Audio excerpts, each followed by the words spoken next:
তুমি হাত ধোনি কেন?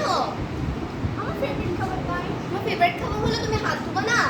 তুমি যে বাইরে ঘুরছো, তোমার হাতে যে জীবাণুগুলো ছিল, এগুলো তোমার খাবার সাথে তো তোমার পেটে চলে যাবে এবং তুমি অসুস্থ হয়ে পড়বে।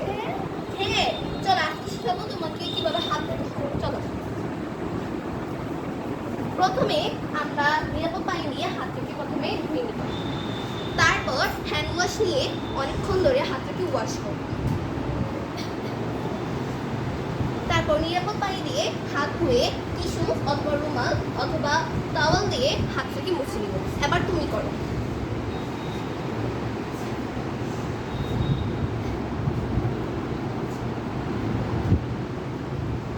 এবার টিস্যু। সুস্থ থাকতে হলে সব সময় খাওয়ার পূর্বে, খাওয়ার পরে, টয়লেট ব্যবহার করে আমরা হাত ধুই। কি ঠান্ডা। কি গো মিতু, গোসল করছো তুমি? না, আজকে আমি গোসল করবো না, আজকে অনেক ঠান্ডা। কি বলছো? কতদিন ধরে তুমি গোসল করো নাই? হ্যাঁ, এই ঠান্ডার ভিতরে কি গোসল করা যায়? আমি আজকে গোসল করবো না। না না, তোমার শরীরে কত জীবাণু ঢুকছে, এটার জন্য তুমি রোগে আক্রান্ত হতে পারবা। যাও যাও গোসল করো, যাও যাও।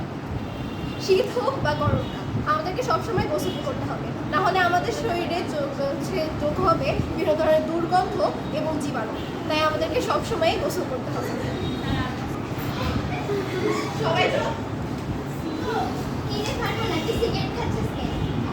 কি মজা, খাবি তুই নে। না না, আমি সিগারেট খাবো না। সিগারেট খেলে স্বাস্থ্যের জন্য ক্ষতিকর এবং পরিবেশ দূষিত হয়। আমার একার জন্য কি পরিবেশ দূষিত হবে নাকি? সবাই তো খায়। তুই একজন যদি ঠিক হয়ে যাস তাহলে তোর দেখায় দেখায় সবাই ভালো হয়ে যাবে এবং যে সিগারেটের যে কালো ধোঁয়াটা সেটা বায়ুতে মিশার পরিবেশ দূষিত হবে। ঠিকই তো বলছো, আজকে থেকে আর সিগারেট খাবোই না। ধূমপান স্বাস্থ্যের জন্য ক্ষতিকর। আমাদের সবাইকে ধূমপান থেকে বিরত থাকা উচিত।